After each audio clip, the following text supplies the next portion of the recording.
How do you make business problems disappear? Wrap them in bacon. For business owners, marketing execs, and anyone trying to grow your business, pump your profits, and make more while doing less, welcome to Bacon Wrapped Business with Brad Costanzo.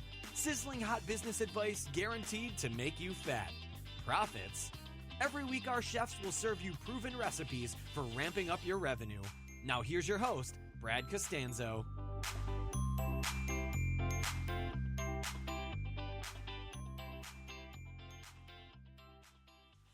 Hey, welcome back to the show. This is Brad, and this is going to be a fun episode of Bacon Wrap Business. I want to thank everybody who's been listening, giving me feedback, sharing the podcast with, with your friends, with social media. It means a lot to me. Keep it up. Today, I am really privileged to bring a friend of mine on this show. His name's AJ Roberts, and AJ is a fitness Hall of Famer. He's the best-selling co-author of the book Change Agents, and he's a two-time world record holder. AJ is world-renowned in the strength and conditioning area as a coach, an athlete. He's a seminar leader and a serial entrepreneur. And he's also the co-host of the world's most powerful podcast for fitness professionals called The Fitpreneurs, like entrepreneurs, but fitpreneurs, which you can and should subscribe on iTunes immediately when you're finished listening to AJ here at Bacon Wrap Business. Now, AJ began his career as a strength and conditioning coach at the University of Idaho, from where he graduated with a degree in a BS in sports science. And since then, he's gone on to gain vast knowledge and experience as a coach and athlete in powerlifting, CrossFit, and bodybuilding. Now, I told you he went to the University of Idaho, but you'll notice an accent. AJ is originally from England, lives over here in San Diego. He's a friend, a colleague, and an expert that you guys should really listen closely to, because he is responsible for some of the biggest marketing launches, seminars, promotions that you may have seen in the past if you pay attention to the world of information and online marketing. But you may not have known that this was the handiwork of AJ, because he's kind of been the secret weapon behind a lot of the biggest entrepreneurs out there, making sure that these visions became reality. I was fortunate to meet AJ earlier in this year, and we've had a chance to talk quite a bit, and I've always been very impressed by the things that he shares. So, without any further ado, I want to see if AJ is on the call. AJ, are you there, buddy? Hey, Brad, how's it going? Doing good. How are you doing today? It's Thanksgiving week. Getting ready to. I know you're taking off on a trip to where? Are you going to Thailand next week or this week? Yeah, so Friday, so it's going to celebrate Thanksgiving here with my girlfriend's family on Thursday, and then Friday we're taking off to Thailand for about 7 days. So looking forward to that, and experiencing the culture over there. I've heard great things. Never been there myself, but everyone I know who has says it's an amazing place. So going from here, beautiful San Diego, to hopefully beautiful Thailand. I know. How long's the flight? I know you just booked it. I know it's a bear, but. So I opted for the shortest flight, was 24 hours. If I had gone the cheapest route, it would have been about a 40-hour trip. So I invested in keeping my time and going that. But that's the shortest there. The shortest back was 17 hours. So you're looking at a whole day travel. Plus, with the time difference, you lose a day on the way there, but you gain it on the way back, which of course never makes up for it. But right. Yeah. Now you go fun time. So you're flying from what? San Diego or LA? From San Diego, there's 2 stops. I think from San Diego, I think we're going to LA, then from LA to Hong Kong, and then from Hong Kong to Thailand. So there's other routes as well you can take, but it's like trying to drive to LA. You take 4 hours just to get an hour. So oh yeah. Now were you able to score a business or first class seat, or because you're not a little guy? I would hate to be sitting right next to you in coach. No, on a 24-hour flight. We booked our tickets last minute, so the availability was very low, and so I'm just going to put the armrest up and snuggle with my girlfriend. So there you go. Well, at least she'll maybe be upgrade at the you. airport. Sometimes they have those upgrades there, but because of the timing and stuff. It was, you're close to 20,000 right. For that. Well, so, at least you'll be next to your girlfriend on the way and not some stranger for 24 hours who you have no idea who it is. Exactly, and we were talking before the show. Like, I even though I try not to look at money as something we should hold on to. At the same time, the difference between first class and coach for that kind of trip is phenomenal. And there's other things I'd rather invest the money in when I get to Thailand, having fun and doing fun stuff over there. So keep a little bit of pocket change. Oh man, I'm with you. Like I've flown first class several times, and it's amazing. But when you realize what else you could buy when you're, when you pay that, I'm like, Jesus, this is like a 10-hour flight, and it would have cost 10,000 if I hadn't have used, used my miles. Anyways, since we're talking about money, and this bacon wrap business all about these sizzling hot business ideas guaranteed to make you fat profits. I want to kind of dive into your story a little bit, and there's a few things I want to talk about. And to give the audience an idea, I usually don't plan out a lot of the podcasts. If you've been a listener, you've probably heard it's very free flow, but there's a handful of things that I really want to talk to you, AJ, about. One of them, well, first of all, let's get a little bit of your history. I mean, I've heard your story on stage and, just personally, and we could go, your stories could, we could sit around drinking beers or protein shakes for hours listening to some of this stuff. But give me a kind of a quick history of kind of what brought you to the U.S. and then your athletic history and a little bit about the world record. And then I want to dive into one of the things when I asked you what your superpower is at an event back in October, and you really kind of surprised me. And I think the audience will really appreciate that.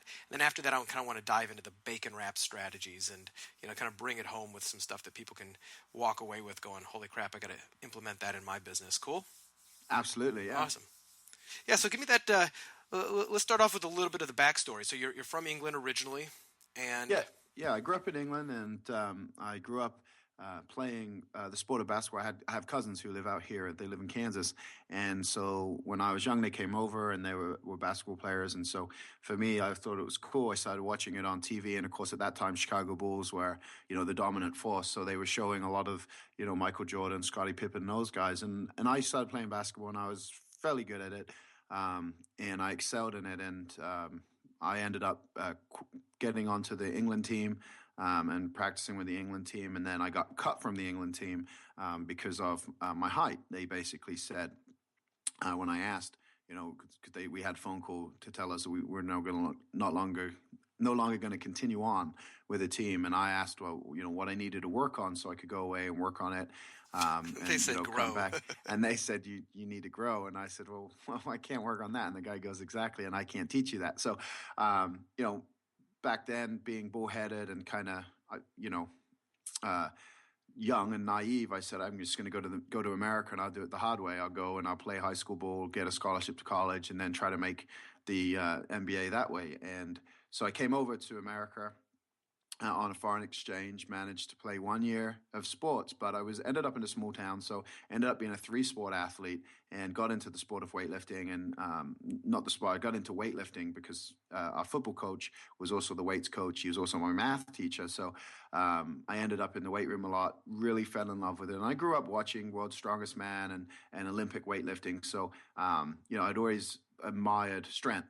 And so I got really hooked on that. And then my senior year, I wasn't allowed to play sports. They have a ruling in Oregon that you can only play 1 year as an international student. We try to work around it and, and get me to play. But the school recognized me as a U.S.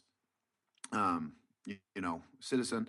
Not citizen, but resident, but the school board wouldn't. So the sports board wouldn't. So I ended up lifting in competitive powerlifting because that was not attached to the school, and then bowling as well. Funny enough, we created a little bowling team, and we did pretty good. We went to state in that. But anyway, long story short, when I went into college, I played World Youth Basketball Tournament. Kind of realized the same thing, that my height was detrimental, and I wasn't. It wasn't like I was a Spud Webb or something like that, was just phenomenally fast or anything like that. My defensive skills were good, but on offense, it's hard to shoot when someone, you're 5'11", and the person you're facing off 6'4" with a huge wingspan. They put the hand up, you can't do much but pass. So I knew I was limited. I knew I wasn't probably going to go on, and I'm I guess lucky. I've always been able to be realistic. If I'll set goals, I'll set big goals, I'll chase them with all I've got. But I'm always able to take a step back and evaluate and say, is this realistic? Is it something that I'm actually going to be able to achieve? And so at that point in time, I realized, going on to play in college, now maybe I could go play for a community college or something like that. But going on from there and turning pro was going to be pretty much slim to none. So, I refocused, and I was good at the weightlifting, so I decided to pursue that. And that was the beginning of my powerlifting career. Fast forward 10 years. And moved a few times, ended up at Westside Barbell in Columbus, Ohio, which is world renowned for the strongest gym in the world.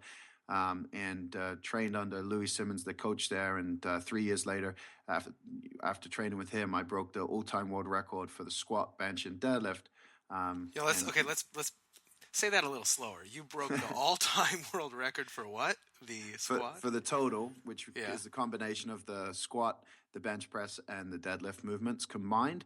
And combined, I lifted over 2,825 pounds. Whoa. So what was your squat? I just got to know, what was your squat record? When I broke the record, it was 1,140. And then when I finished my career, I retired a year later. After that, I squatted 1,205 at that meet. And then retired. So, a lot of people, it's hard for people to grasp how heavy that is. But if you just take the heaviest thing you've lifted up and times it by 3 or 4, that's probably what I was lifting. So no. Okay, no, not even close. And I'll tell you why. So I was just making fun of my friend Drew Canoli, and I think you've met Drew. And Drew's a fitness expert as well, really in sick shape. He's here in San Diego, and he was just posting on his Facebook page about his personal record. First of all, if anybody's seen Drew, really crazy in shape. And I think 495 he just squatted, and I think that was his personal best. It may have been 595, but I think it was 495, and he actually threw his back out. But that's what impresses me. Drew, really powerful guy, 500 pounds. You relifted 2.5 times that. So to kind of give you, it's not 3 or 4 times as heavy as most people have listed. Yeah, anyway, so to go off on that tangent. Yeah. So my biggest squat was 1,205 pounds. My biggest bench press when I retired was 910 pounds, and my biggest deadlift was 815. And that's with competitive equipment, just for anyone who's familiar with lifting. And so if you think of it, I was kind of the drag racer of the strength sport. So I could do those 3 things, but I couldn't do anything else. And I was 320 pounds, and basically walking that tightrope of death, because anyone who's ever gained significant amount of weight or been significantly overweight knows that you're just toying with your health. And every day is a battle to be able to get up and to walk. You got back issues and things like that. And so even though I was incredibly strong and the strongest in the world ever at 308, second strongest in the world ever, regardless of weight classes. So there's only one man who ever outlifted me at the time, and he weighed over 400. So a significant difference there. I got to that break point where I just couldn't do it anymore. I needed to get my health back and to feel alive again. And so fast forward another 2 years, I lost over 100 pounds, stepped on a bodybuilding stage, just to prove to myself that I could do that. And that was earlier this year. And so, now I walk around 250 pounds. I'd like to be about 230. But my body's comfortable where it is. But, I'm still, from 320 to where I am now is such a big difference. I feel great. I feel alive. I have all this energy I never had before. It's strange the transitions you go through, because a lot of people say, oh, it's amazing, and I wish I could do something like that. And I always look at them like, well, of course you can. It just takes that commitment. And I think because I had success early on, I stick to stuff, and I'm committed, and I know what the outcome can bring. So I have that delayed gratification that so many people struggle with. They want quick results. They want quick money. They want, everything tomorrow. And I always kind of can see the bigger vision, can see the end goal, and, will suffer through whatever I have to get to that. So, it's been a great life lesson along the journey, all the different transitions I've been through. And, now I'm, through my stories and through my coaching and stuff, I feel like I'm able to share that and help people hopefully bypass some of the struggles and failures I went through, but give them that opportunity to grow, and have that big vision like we've talked about before. Yeah, so I mean, if you could simply tell people, myself included, any of us, how to master um, the desire for instant gratification. I mean, there's a fortune to be made in there because I think it's a societal problem. We all want it, and it's usually one of the number one causes of I know entrepreneurial failure because a lot of people are also sold into the idea of starting their own business and becoming an entrepreneur, especially in the online marketing world. You see a lot of, hey, jump online, sell stuff, and make millions of dollars, work 4 hours a week, and people get into it and they realize, wait a minute, that stuff doesn't happen right away, and that the lack of instant gratification causes a lot of people to give up and quit. So I think that's number one, amazing that you have that ability to put that off. And I'd love to know, if you have any tips or tricks in the way that you focus on that instant gratification. The other one is kind of going back. When you started powerlifting, like earlier on when you were in basketball, your goal, I want to be in the NBA. It wasn't, I just want to play basketball or make a living at it. You wanted the top. And I believe you told me when you started powerlifting, didn't you say you wanted to, like, was that a goal early on, is to have a world record? So I sought out. I don't know where this came from. But as a kid, I always sought out the people who've already kind of done what I wanted to do. So when I wanted to come to America, I trained with a lady named Jeannie Asher who had sent players to America before. So like that was coach number one in essence to get me to the next level. When I began powerlifting, I said, who around here can I train with that knows, how to be stronger? So I wanted to surround myself with stronger guys. Well, it just so happened about an hour and a half away, there was the world record holder in the squat, Brent Mikesell. Brent had taken the squat record from 1,000 pounds to 1,141 pounds. And so this guy had broken barrier after barrier after barrier. I knew I needed to be around him. So I would make that hour and a half trip one way, so 3-hour trip on twice a week with another coach who I found over at Washington State University. We would go together twice a week, Wednesdays and Saturdays. And to learn from him. And when I first walked in, he said to me, what do you want to do? And I just said, I want to be like you. I want to be a world record holder. Anything I've ever do, and this is kind of my philosophy on life, is if you're going to do something, why not do it with 100%? Why not give it your all? We've only got one life, so why not live it to the fullest? And I think that because of that, like whenever I start a project or start a goal, I don't want to just be average at it or good enough. Now I understand that I may not get to that end point, but I figure what's the worst that's going to happen? I fall short and I'm still awesome, right? I still have lost weight. I've still got strong. I still have a great business. But if I set my goal short, which I think a lot of people do, they say, oh, I just want to lose 10 pounds or something. And then if you don't hit the 10 pounds, well, you didn't really get the big result. So I look at it like shoot for the stars, and if you miss, you still are above everybody else normally. Whereas if you kind of just, shoot for across the street, once you get there, you just set that next goal. But sometimes you never get there because by not thinking huge, I feel like you limit your thought process. And so when you think huge, it expands your thought process, and now you're open and aware, and you seek out things that will help you get to that higher level.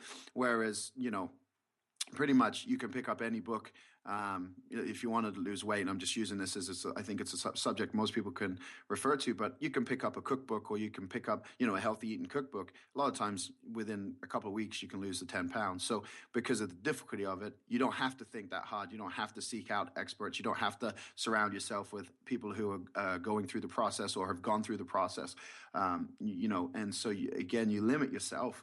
And I think that's kind of how most of the world operates, because that's kind of how we're conditioned to operate is just do good enough, and it's the same in school when you can get C and still pass a class. So you just do good enough and we'll move you on.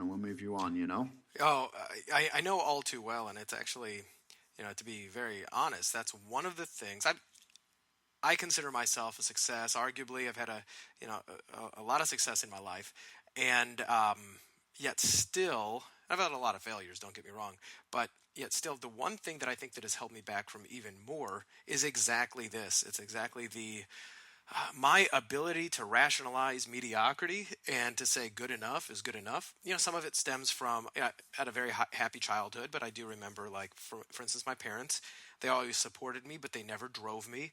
I actually remember when my father one time said, "Listen, hey, listen, no reason to kill yourself over this stuff. Hey, B's and C's, they get degrees, and oftentimes it's the guy with the most common sense and street smart who does the best, not the guy with the straight A's." And that's true, but it was always, listen. I mean, it was the exact opposite of that helicopter parent who's just pressure, pressure, pressure, and to have the most success. However, when it becomes, good enough is okay, it's hard to get out of that rut because it's a comfortable rut of being just good enough. And I know in business, backing up, I've had to rely on my own ambition and my own drive to achieve even more. And in business, one of my areas of, I guess not failure, but the thing that holds me back is I get so immersed in the implementation and having an enormous vision. Like, I want to be the world record. I want to be the best, best, best. It can make the implementation seem daunting, as you know. Like, holy crap, that's a really big mountain to climb. So I think a lot of us, and I'm talking about me mainly, end up making our vision fit what we believe we can successfully implement instead of the other way around, which is what you've done, is saying, no, I'm going to have the biggest vision possible, and then I'm going to hire the right people, take the right steps, and use that as that guidepost. And I'm envious of the fact that is a natural tendency for you, and I think most people are. But you said, when I asked you, what is one of your superpowers in business, because you do a lot of consulting and coaching, etc. And we'll get into that, but you said it's helping people and I'll let you tell me what you said, but kind of expand their vision and pull that out of them and not settle for good enough. Do you want to kind of expand on that? Because I think it's really poignant, and I think it's something that myself and my listeners can benefit from. Yeah, so the biggest thing for me is, like, a lot of people, and this is kind of, if you think about the player in the game, right? The player in the game doesn't call the shots. It's like the coach calls the shots, but really who calls the shots is the team owner, right? They're the ones who give the budget. They're the ones who give the okay, the final say. So they're the ones who bring in the coaches. If the coach doesn't perform, they let him go. So a lot of times people are operating as the player, right? Some people move to the coach as the business owner, but very few ever become the entrepreneur and are just the operator. And the thing is when you're in it, it's hard to see the big vision. And so one thing I'm able to see is kind of see what people's brilliance is and see what their unique genius is and figure out kind of what it is that what their magic actually is, not what they think it is. Because a lot of times people think it's the delivery of a certain thing, or it's the ability to create a certain way. But that might not be the magic, because, let's be honest, there's a lot of people who could, if you taught them what to do and they could deliver your information exactly as you want them to, just as good as you can, and the person on the other end would receive it in the same manner. So the information is not important. Maybe the creation is, or something like that. But a lot of times people they're just looking at things, and they can only see, you can only see so far in front of themselves. And so when I connect with people and when I work with people, what I'm really trying to find out is, what is their actual mission? What experiences do they want in life? What growth do they want in life? And what contributions do they want in life? Not what their goals are or what their monetary goals are, because all of that stuff are vehicles for the other things.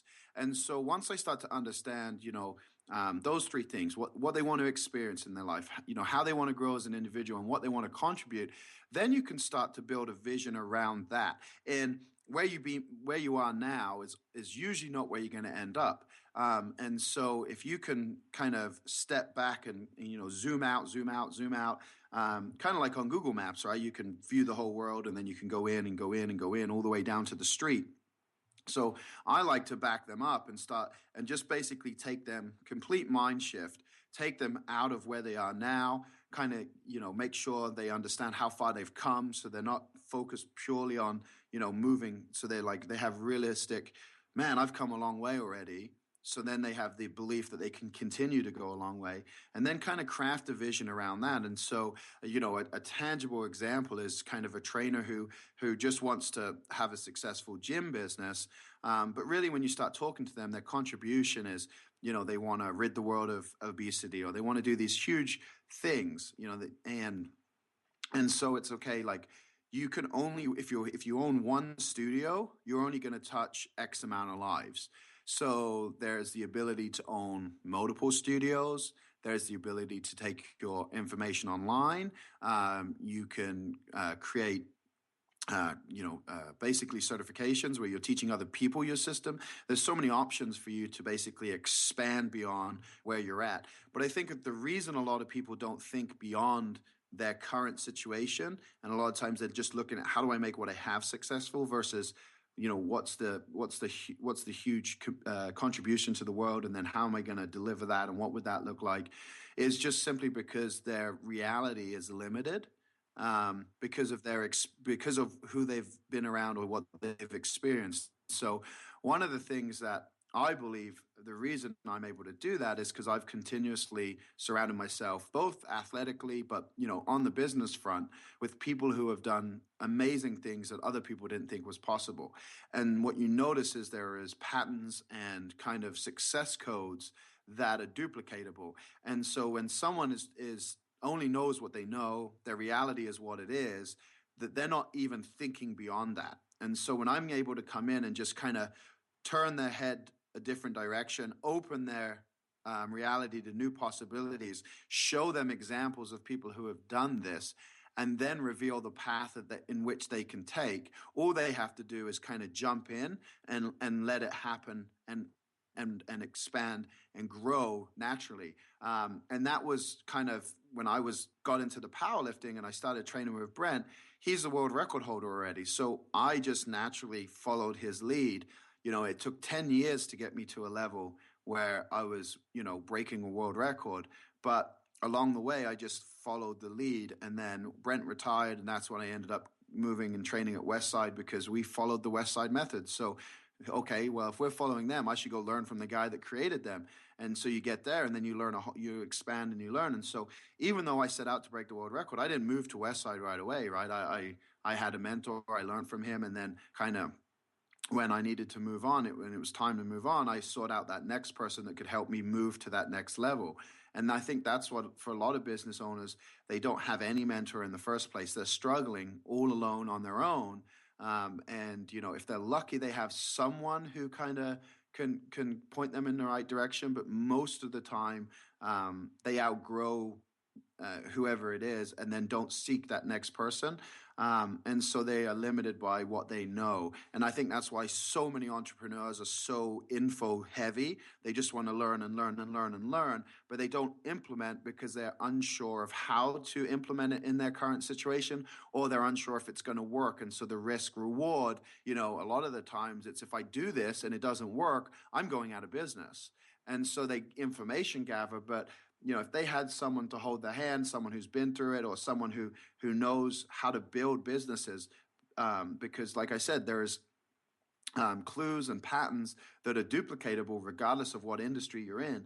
It makes everything so much easier. And so me knowing what I know, I am removed from the situation. I'm not attached emotionally to anything that's going on.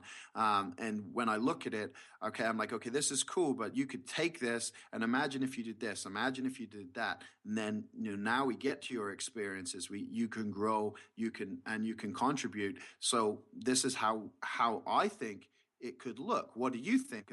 And then all of a sudden, now they're thinking in that mindset. And I call it kind of like the childlike mind. Like, children have the greatest imaginations ever. And I think as adults, we still can access that, but a lot of times we damper them based on our limitations. Children don't have limitations. They don't know any better, right?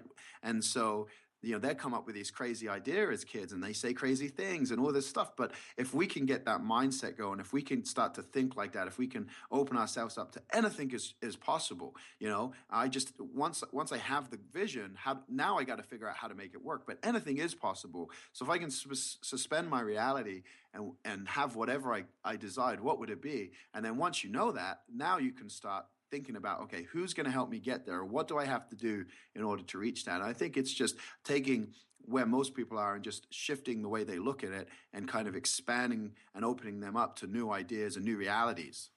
Yeah, I think you're so spot on. You said so many things that I think people want to go back and take notes about, because I mean, it really is one of the big differences between trying to be successful and being successful. I really admire your how you sought out the best of the best and said, look, if I want the best, I may as well find the best and work with the best, because that's the biggest clue or the biggest, give me the most probability of getting that.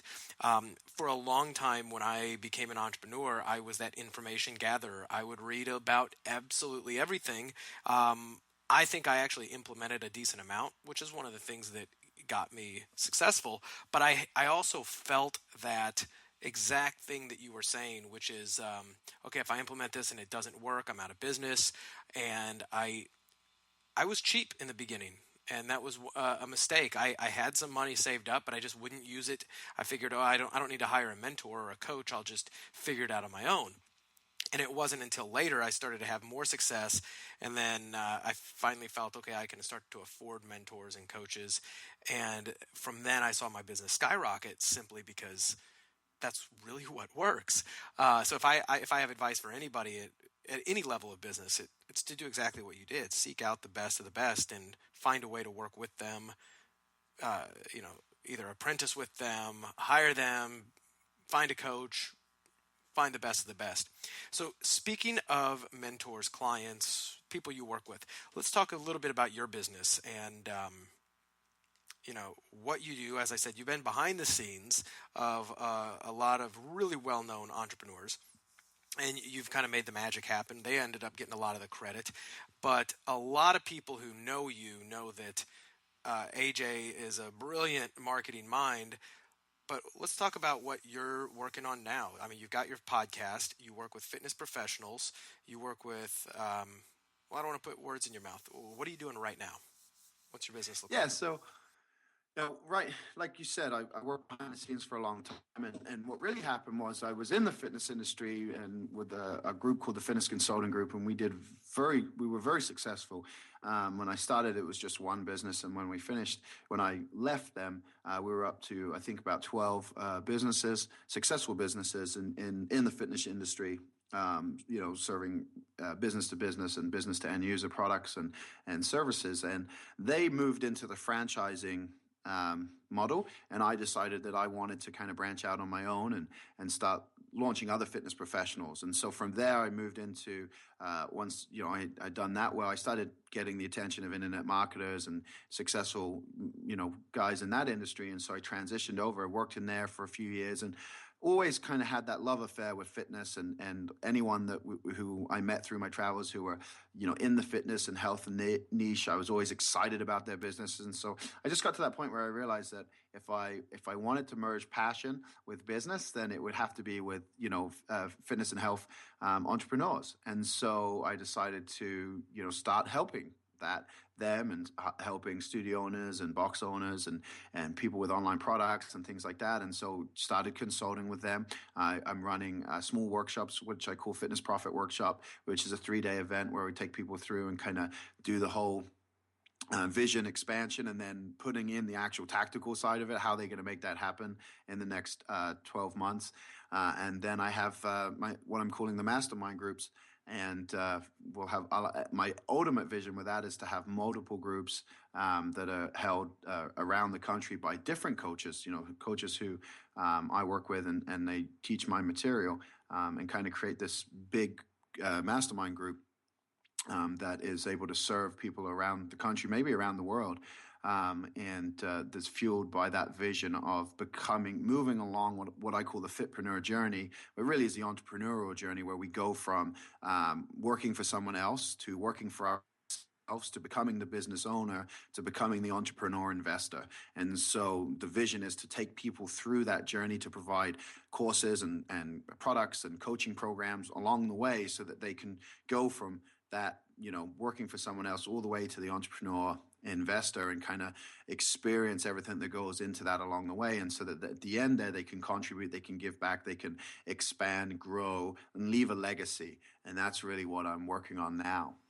That's fantastic. And there's so much in there for people to kind of digest. And I know there's going to be some people who are in the fitness and health business listening to this. So some of the people, just to kind of recap that, they can really benefit from the stuff that you do is everybody from personal trainers who want to make a lot more and find a way to just get out of just charging, little hourly sessions into, doing some really high-end stuff to, and correct me if I'm wrong on any of these areas, to gym owners, to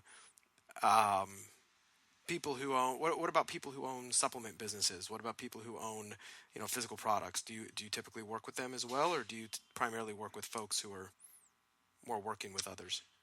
No, anyone in the field. So I've worked with a few supplement companies. Obviously the online digital marketing is really what I'm known for. So people with information products and things like that, I've had a lot of success with.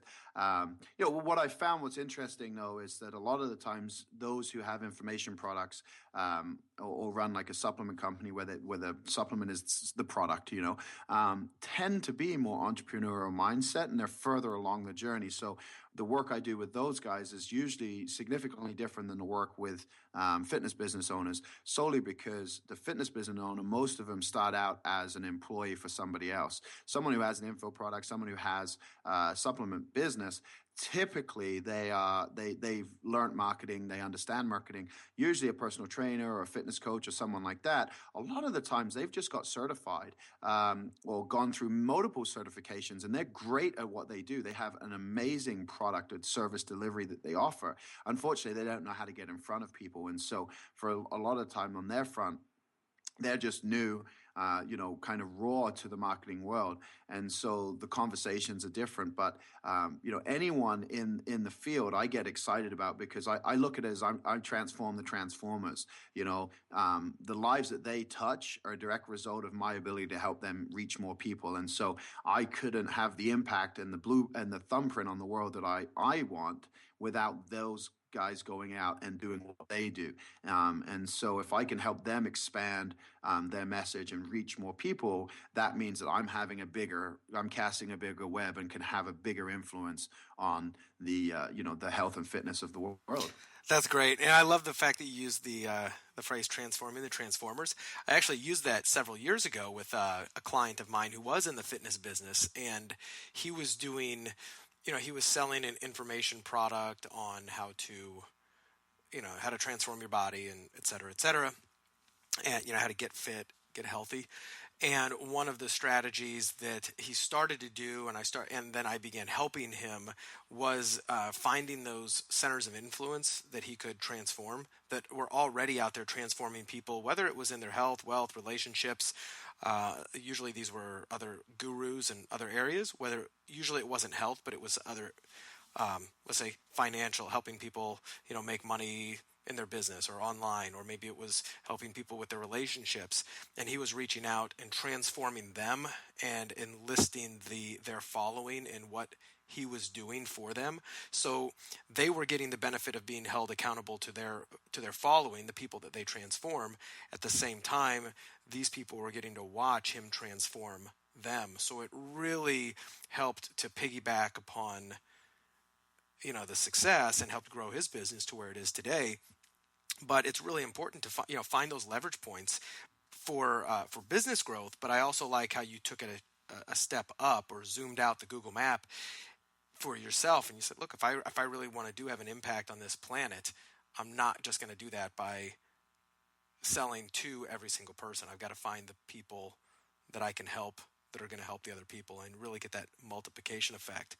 So I want to drill down to some of the actual strategies that you use with your own business or your own clients that are really working. Kind of, this is where we bringing home the bacon, so to speak. Like, I know that this will, by the time we release this workshop will be over, but I noticed you just posted this on Facebook today. You're doing an upcoming workshop. I think this is Black Friday, right? Where you're going to how you're showing people how to ethically steal the online system that took a dead broke trainer on the verge of bankruptcy to earning over 23 grand a month. So this is the kind of stuff that you teach folks.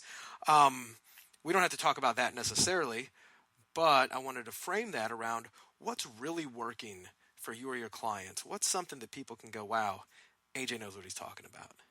Yeah, so I'm going to start with something that seems so obvious, but I think so many people miss. And we go back to good is good enough.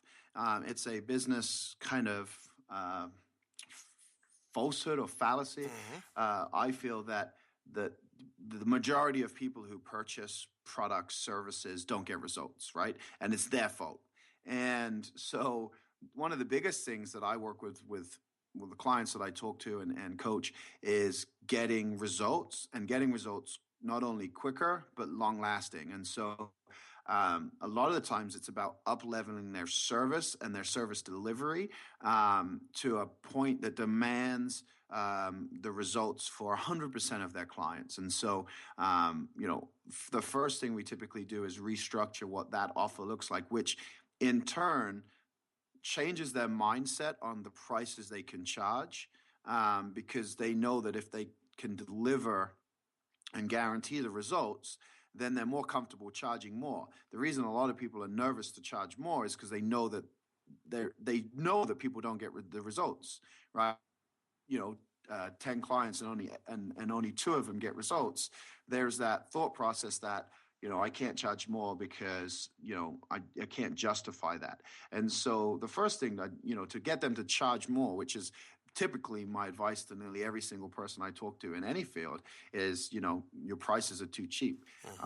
And so, but a lot of the time, the reason that is, and we talked about this at a recent meeting, obviously we were both at, but a lot of the times is that they themselves don't believe the value is there. And so when I can shift their mindset on the value they provide and get them to deliver, or set up ways so their clients don't fail with follow-up or accountability partners and things like that, now they can increase their price. Then it's just simply a case of finding the broken, what I call their profit holes, and plugging them. And so I'm really big on tracking and measuring key performance indicators, and knowing like what the triggers are for each component of your funnels or whatever system you're using. And so if you're running if you're doing paid traffic to a landing page to a phone call, well, there's different components along the way. Your ad in itself has the headline, the description, the URL, the image. All of these things can be tested and tweaked and changed to improve performance. And so once you're up and running, which is where most people fail, most people just don't have anything to sell, or they're not running any traffic. They're not, they don't have anything happening. Most of their business is just referral based, and they don't even have a referral system. And so a lot of the times it's a case of, okay, first you got to get something going. Then when we have it going, now we can just continue to tweak and improve it. And I think that is where most people miss, because they'll try something. If it works, great. They may do it again. Most of the time they don't. But if it doesn't work, they say it doesn't work, instead of looking at it and saying, okay, why didn't it work? What do I need to change? And so for me, what's working now is number one is implementing referral systems. Okay. Like I said, most people's number one source is referrals in my industry, but they don't have a system for it. So it's looking, how do we implement a system? What promotions can we do? What contests can we do? Can we do thank you campaigns? How to, bring a friend, or share with a friend. Let's talk about. Let's drill down a little more onto that, because I love the referral systems. Give me an example of one that. And there's a lot of different things you can do. Like you just started rattling off multiple ways. Give me an example of a really effective referral system that people could go, implement right now. Yeah, so actually what I have a group doing right now is holiday promotions. And we just did a podcast on this because it is something that I've got my clients doing. But basically around, Thanksgiving, Christmas, New Year, people send cards. And so, but not a lot of people send physical cards anymore, and especially not a lot of businesses. And so, what I have them doing is sending thank you cards to send, to handwritten thank you cards to their customers that thank them for being a customer. shares with them the gratitude they have, that they trust in them to help them transform, to help them get results, and that they wish them the best at this time of year. And then a PS at the end that says, I've enclosed some gift cards, and they actually are getting real gift cards printed up with real dollar values on, that I thought you'd like to share with your friends. And it's basically a gift card for X amount off of services or of product. So they're sending each that to their clients. Their clients at this time of year, gift cards. I don't know if you know, but gift cards are one of the most gifted gifts, because people just don't know what to get anyone, so they buy a gift card. And so this is something that they will give to a friend or a family member at this time of year. And like I said, usually they're going to give it to someone they know that is looking to get in shape or is wanting to get in shape. And there's your referral.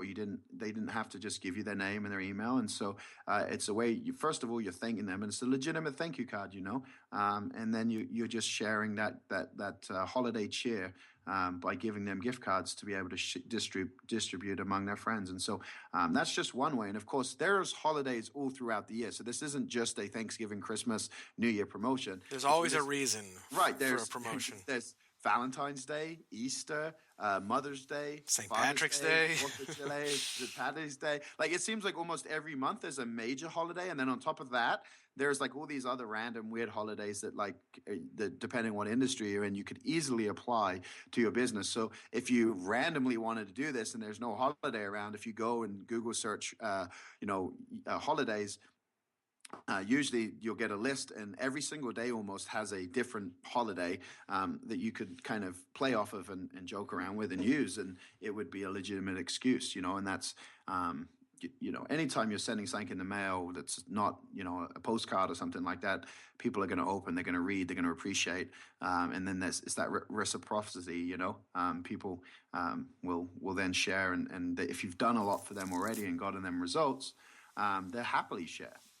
Yeah, and people want to share their success with others, and by making that, given a reason why there's a discount or a gift card for somebody else, it can be very powerful. And like you said, a lot of people don't receive physical cards anymore, and they don't receive anything handwritten. And it's the folks who do it. There's a lot of benefit to doing that. I want to also talk to you about when you said, because I just had a talk with a client this last week about this exact same thing, and it worked also in the fitness niche, about selling from folks who really don't realize the value that they bring. And when it comes to raising prices, a lot of folks think that, well, I can't do it, my people will leave me, etc. And you mentioned something that's really important, and this is also a big part of my business that I help my clients with, which is not understanding the real value of the service they provide. So, and if they did, they would charge a lot more because they realize how valuable it is. And I'll start the example, and I'll let you kind of expound on it, and if you have any techniques you want to elaborate on. But, in the fitness business, people come to a trainer to get, they say, oh, well, why do your customers hire you? Well, to get fit. But that's not really the reason. That's the surface reason. There's always several layers of reason underneath there. And usually when I'm helping my client understand the value that they're bringing, is I just have them continuously ask why and find out the real reason for them coming. And then we oftentimes find out that it's much more valuable than just the surface of getting fit. So how do you help your clients not only discover the value that they bring to their clients, but do it in a way that allows them to dramatically raise the fees they charge? Yeah, it's a great question, and it's funny because I to the clients is, okay, there's really 4 areas of improvement that people continuously work on. Fitness is one of those. The other is obviously financial, money. The other is spiritual, the faith. And then the last one is relationships, right? And so typically everyone has one area they're focused on. So I'm guessing the majority of people listening to the show are financially looking for financial boost. But it's not that They may be looking not for one of bacon those recipes things. too, and then just got sucked That's into this true. thing about Yeah. business. I have no idea. And But now go ahead. so so they come and this is what they say, but really what it is what that will get them. So those who are interested in health and fitness, it's what it will get them. Sometimes it will get them a new relationship. Sometimes it will get them a promotion at work because now they'll have the actual confidence to go for that. Sometimes it will get them they'll have more confidence to speak in front of people. Sometimes it's to keep up with their kids. And so you have to find out what that is. But beyond that, it's them understanding the ripple effect that goes through generations when they make that improvement. So in let's say for health and fitness, if you're an obese parent and your child is obese and you figure out how to eat and live healthy, now your child will figure out how to live and eat healthy because you can install those habits into that child. Now that child, when they have a family, are going to be healthy, and that's going to go generation after generation. And so it's about the ripple effect. How big is the impact that you create financially? If you become financially free, if you figure out the key to wealth and you figure out financial freedom, think about what you can do for your children so they never have to be in debt, so that they can follow their dreams and create a business, and how you can educate them, the schools you can send them to, the experiences you can give them as a parent. These are all things that people don't understand. It's a ripple effect, and it goes beyond just you. They come to us and they're focused on them. That's why they come to us. But when you can shift and they can start to see, and they call it future pacing, when you can put them where they can see the impact that it has, now it's that delayed gratification because they see the ultimate vision.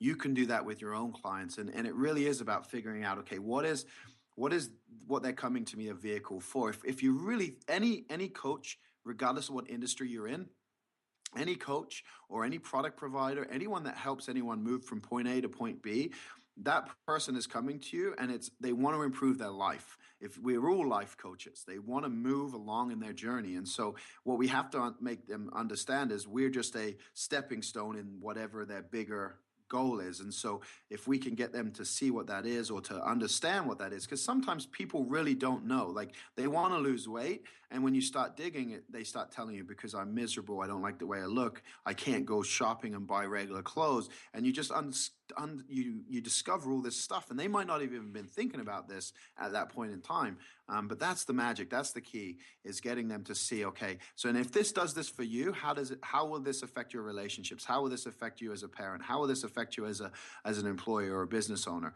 And when you start to see the dots, you start to realize that ripple effect. And when they understand the ripple effect, now they're sold on whatever it is you're selling. You can pretty much charge whatever you want, because how do you put a price on that kind of transformation? How do you put a price on, helping someone who's been overweight their entire life all of a sudden not only get rid of their problems, but the rest of their family's problem, their grandchildren problem, because they're the ones who took that initiative. It makes it so impactful, so powerful, that when at the end, when you prescribe the solution, because that's really what we're doing, is prescribing the solution.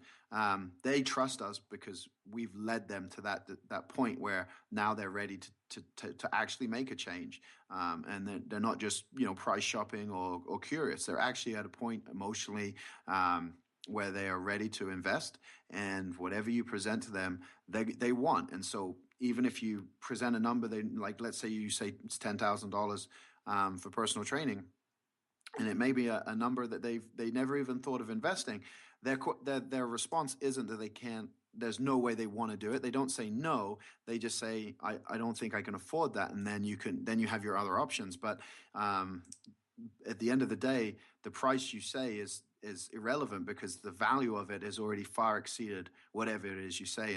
And this is used in the industry. You've heard it before, but the value of a hamburger, depends on where you go, but 99 cents to maybe $20 is what you could get out of it. But if you're on an island and you haven't eaten in 7 days and you discover a hamburger, you'll pay whatever it is to get that. So it's about positioning and understanding that it's your job to not only figure out what it is they truly desire, but then to see what that result will trigger and in their entire life, not just in them. Right. And there's so many people, the norm, and I say the norm, but I mean probably like 90% of, we'll call them trainers, anybody who sells in essence, service by the hour, let's just say personal trainers, are so used to selling in packages of, they're selling what they do, but they're not selling what the client gets, the results they provide. And thus they're always destined or doomed to be selling selling their time by the hour. Okay, well, you can buy a package of 10 sessions versus no, you're buying the 6-pack that you want. You're buying the 30-inch waist that you've been looking for. You're buying this. Well, how much is that worth? Well, it doesn't matter if it takes 10 sessions to get or 100 sessions to get. This is what you're buying. And now, yeah, like you just said, they're focused more on the result, which has a much bigger value than their time with you, which isn't that valuable because it's not focused on the result. Anyway, I just had a conversation with one of my clients, Chris, who's also in the boardroom that you met, and he immediately started to have results. He called me back and he said, I had a guy come in and I started to do exactly what you said, and he started off slow. He goes, I didn't get a lot more, but I think it was I think he got twice as much, 1.5 to twice as much as he normally would with a client up front, though, as opposed to paying monthly, I believe, and just by using these words. So he kind of toed in the water, but he noticed it worked because he focused on what result this person was going to get. So I think you're very, very spot on with that. So tell me this then. Those are some amazing strategies. What is a nut that you're trying to crack right now?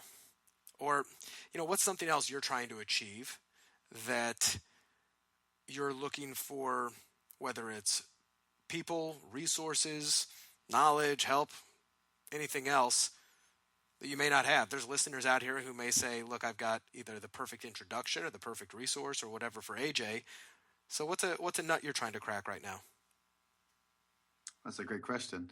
I think for me, a lot of it is replication of myself. Like if to rapidly expand, like you mentioned earlier, it's about getting out of the minutia, getting out of the doing of stuff. And so building a good team is really something that, working with the people I do, most of the times they're solo entrepreneurs or maybe a very small team.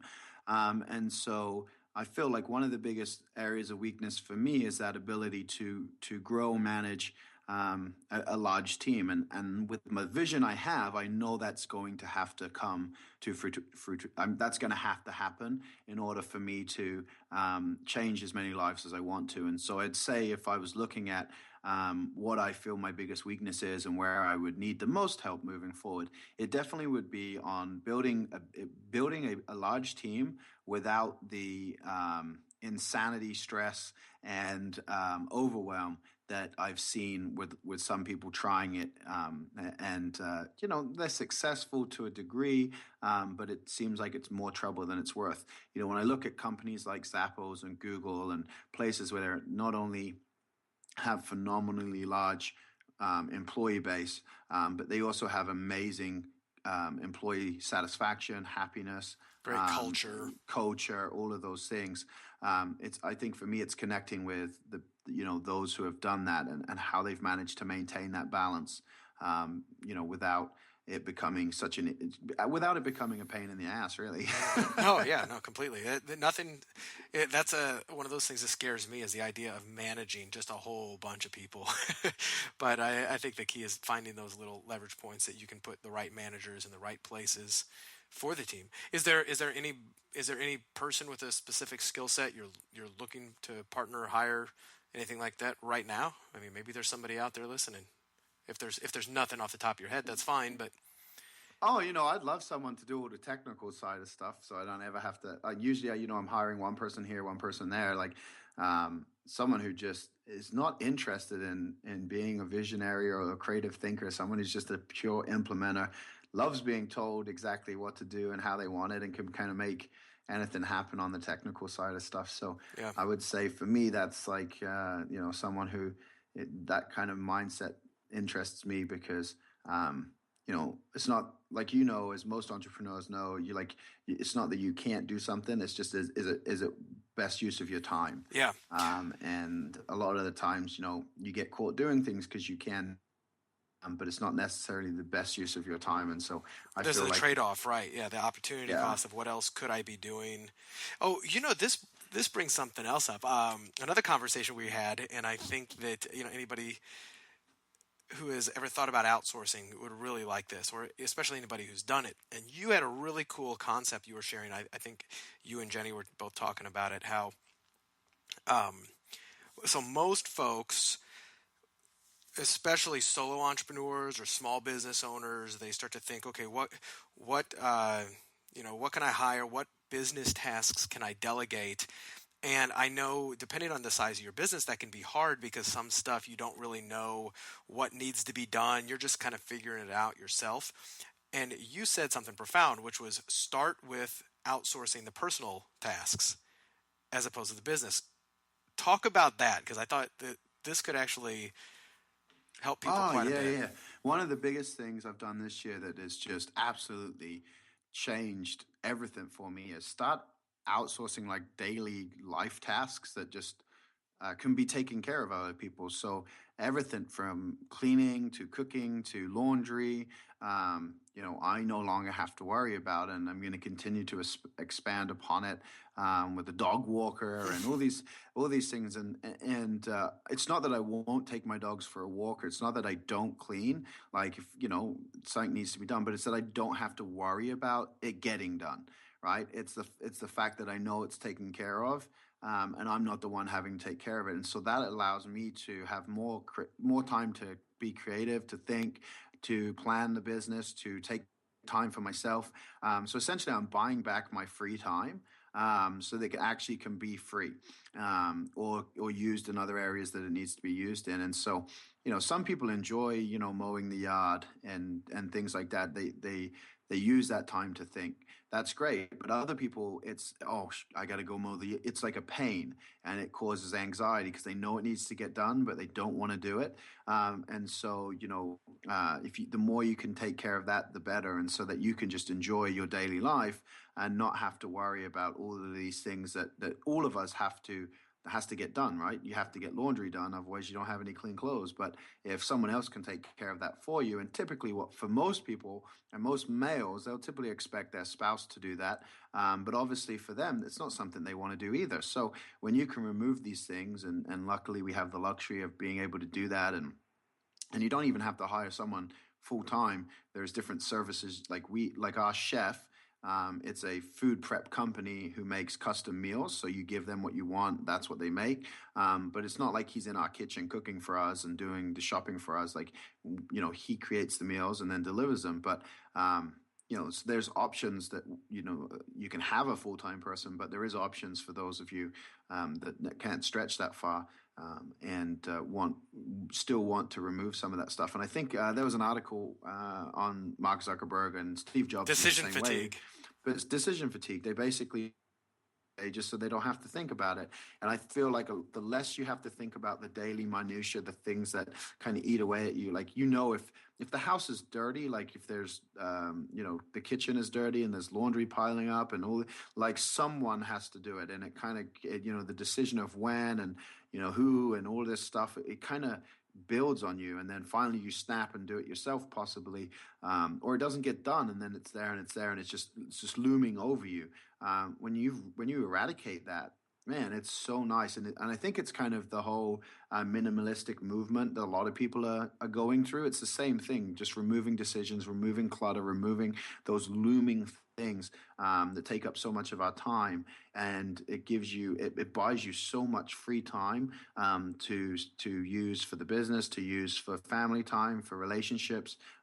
You can really delegate it into areas that really need it in your life. Yeah, and it was really a profound moment for me, because I think that most folks they think, well, I'll hire the nanny, the chef, the the personal laundry, this, that, and the other. I have to be really wealthy in order to do that. Like, that's the last thing they consider doing, and they put all of their efforts on their business, but they don't take into account that concept of decision fatigue. I know Tim Ferriss just did a podcast episode on it, and I read the exact same article about why do some entrepreneurs like Mark Zuckerberg and Steve Jobs wear the exact same outfit every day, so they just don't have to think about that. And I noticed that in my own life, that the more decisions I have to make, the more personal stuff that's taxing me, the less creative and the less able to make the decisions I am, in my business. And it was really powerful because, like you said, I don't want to mow. I don't have a lawn at the moment, but I don't take solace in mowing the lawn and cleaning. That's not where I get my, where I recharge. I recharge personally from either going out, maybe going to the gym, or just sometimes just sitting on the couch and doing nothing and just letting my brain not work. But if I have to come home, if I have to do, like, I actually have to do laundry today, and I really don't want to. I'm wishing that I had somebody in my house. Although I do have somebody cleaning my place today, they're not doing my laundry. It taxes me. And I think that folks who are thinking about outsourcing and just don't really know what to do in their business, if you just go do it in your personal life first, because you know what needs to be done there. You'll find how well that works, how much more money you make. So anyway, I wanted to bring that up because I really thought when we talked that was really cool. Yeah, I'm glad you did. It was a big shift for me this year too. Yeah, there was so my partner Kent Clothier, who he had a shift with his wife, because they have a daughter, and now they have like a 10-year-old daughter. Now they have like a 1-year-old, and his wife does not work she does not have a job. She just takes care of the kids. Well, they were going to hire a more full-time nanny for, I think it was like $15 an hour or something, just so that his wife could go out and do other stuff, or so she could just sit around the house with Kent and just spend quality time. And she initially started to give blowback, even though they have a lot of money. She was giving blowback, like, I don't need to hire a nanny. That's a waste of money. Spending $15 an hour, I can do this. And Kent had a great reframe, and I'll never forget it. And he said, I'm not paying her $15 an hour for her time. I'm buying an hour of your time, my wife, for $15 an hour. Do you think that our time together is worth more than $15 an hour? She said, of course. He goes, good. I'm buying your time for that. That's the price. I'm willing to spend a lot more so that you can have sanity, we can have sanity together. And that simple mind shift change of, it's not that you're paying X for that, you're paying X for this. Yeah. And I love that. Yeah, I think for anyone who is a solo entrepreneur listening, I think the biggest thing is that first hire. And a lot of times we've tried to hire people and it doesn't work. Well, if you are a solo entrepreneur and the reason your hiring of people doesn't work is because you can just do it quicker yourself, and you're frustrated with trying to delegate and stuff like that, then try this technique. Outsource everything else in your personal life, and now see how you are, and if you actually need someone else in the business. At some point you probably will, but I guarantee you'll probably eliminate a lot of the daily stress, a lot of the daily overwhelm, simply by doing that, because all you have to do is now focus. And as you will know, if you're focused and working, you buy yourself a lot more hours. Absolutely. Well, AJ, I really appreciate your time on the call today. You have definitely shared some sizzling hot business advice, guaranteed to make these folks fat profits, even though that's kind of maybe we'll say guaranteed to make them fit profits. Love it. It's been fantastic. Obviously, we're friends. We talk a decent amount. We're in the boardroom. Anything I can ever do for you, you've always got me here at your back. One of the things that I may tap into your mental or to network, or at least your Rolodex, something you can help me with. And I want the audience to hear this as well, because it's a new thing that I'm working on, is I'm looking for other businesses, and especially primarily experts, people with great intellectual property, expertise in health, wellness, fitness, etc., especially those who are doing something innovative and unique and who have a lot of value to offer, because I'm, number one, making introductions to Dr. Daniel Amen, who some people may know as he's one of the foremost experts on brain health, and he's been on PBS specials and everything else. And I'm helping to make introductions for interviews and co-creation of content there. It could be very high profile, but I'm looking for folks in that area, as well as other businesses who are in the health wellness area. Ideally, these are not hard, fast rules, but are ideally doing $1 million, probably $1 million to $20 million a year in revenue with a product or service or information product. It doesn't really matter at this moment, but are looking to increase their business by strategically aligning themselves with other companies that can help a rising tide lift all boats, so to speak. So I've got a very unique strategy that I'm working on there, as well as with making these introductions to a world famous health expert. So AJ, anybody that we can talk offline about this, that would be fantastic. And anybody listening, send me an email to askbrad@baconwrappedbusiness.com if you or anybody fits these criteria. We are wrapping up now, but I want to encourage each and every one of you to go check out AJ's site, ajroberts.com. Go check out the Fitpreneurs podcast. And AJ, what's the website on that? How do they get there? Thefitpreneurs.com. Okay, so just making sure I didn't have it up, but it's the FITPRENEURS.com. Go subscribe on iTunes. And speaking of iTunes, if you're listening to this on my blog or anywhere else, you can always subscribe, which I recommend, on iTunes or Stitcher. And you can get every single episode. You can listen to them and download them. You can also sign up for my newsletter and get a lot of bonuses that other folks don't get. AJ, thank you very much for joining me on the program today, and I look forward to sharing it with everybody and getting the feedback and watching both of our businesses continue to grow. My pleasure. Thanks, Brad. All right.